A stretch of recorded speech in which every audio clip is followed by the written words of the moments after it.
అందరికీ నమస్కారం. నిన్నటి నుంచి ఫేస్బుక్ నిండా, వాట్సాప్ నిండా ఒకటే మెసేజ్లు, ఒకటే కామెంట్లు.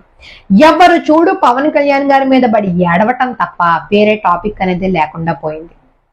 కనీసం అధ్యక్షులు వారైనటువంటి కనీసం మర్యాద కూడా లేకుండా ప్రవర్తిస్తూ ఫేస్బుక్ లో పోస్టులు పెడుతున్నారు.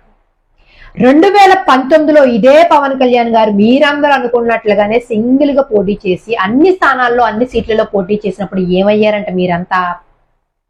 అప్పుడు పవన్ కళ్యాణ్ గారిని ఎందుకు గెలిపించలేకపోయారు? సీఎం గా కాకుండా కనీసం ఎమ్మెల్యేగా కూడా మీరు ఎందుకు గెలిపించలేకపోయారు?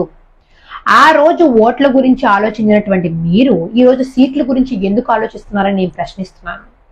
2019లో మనం అందరం చేసినటువంటి తప్పిదం వల్లనే ఈ రోజు 2024లో 24 సీట్లకే పరిమితం అయ్యాం మనం. ఆ యొక్క తప్పు వల్ల, తప్పిదం వల్ల ఈ రోజు మనం 24 సీట్లకే పరిమితం అయ్యేలా చేసింది. డబ్బు లేకుండా రాజకీయం చేయొచ్చు, సాధ్యం అవుతుంది అని చాలా మంది అంటున్నారు. 2019లో సాధ్యం కానిటువంటి పని 2024కి సాధ్యం అవుతుందని మీరందరూ ఎలా భావిస్తున్నారు? ఎలా పొరపాటు పడుతున్నారు? ఒక కార్యకర్తగా, ఒక వీర మహిళగా, ఒక జన సైనికుడుగా పార్టీ మీద మనకి ఎంత బాధ్యత, బాధ ఉంటే సొంత పిల్లల కోసం దాచుకున్నటువంటి డబ్బును కూడా పార్టీలో పణంగా పెట్టి 10 సంవత్సరాల నుండి పార్టీని నడుపుతూ ఎంత ఆశపడి ఉంటారు, ఎంత ఆలోచన పెట్టుకుని ఉంటారు, ఈరోజు ఆయన ఎంత బాధపడి ఉంటారు అనేది ఆలోచించరా మీరు? మనకే ఇంత ఆలోచన, ఇంత ఆవేశం, ఇంత బాధ ఉంటే ఆ పార్టీ అధ్యక్షులు ఆయన సొంతంగా పెట్టుకున్నటువంటి ఆ పార్టీ అదే జనసేన పార్టీ. ఆయనకి ఎంత బాధ ఉండాలి, ఆయనకి ఎంత బాధ్యత ఉండాలి?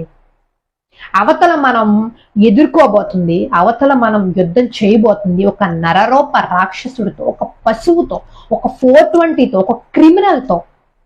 వాటికి తగు జాగ్రత్తలు ఎటువంటి తీసుకోవాలనేది పవన్ కళ్యాణ్ గారికి తెలియదు అంటారా?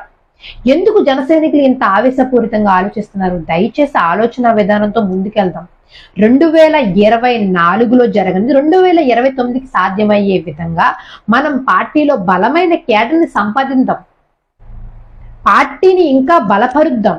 2029 నాటికి మనం అన్ని స్థానాల్లో బలంగా పోటీ చేసే విధంగా, ఎటువంటి పొత్తు లేకుండా సింగిల్ గా మీరందరూ అనుకున్నట్టుగా, మీరందరూ ఆశించే విధంగా 2029 నాటికి మనం బలపరుచుదాం.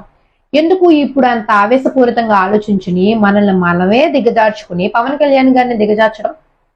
దయచేసి అందరూ కూడా ఒకటే ఆలోచించండి. 2024లో జరగని 29కి సాధ్యం అవుతుంది. వేచి ఉండండి 5 సంవత్సరాలు.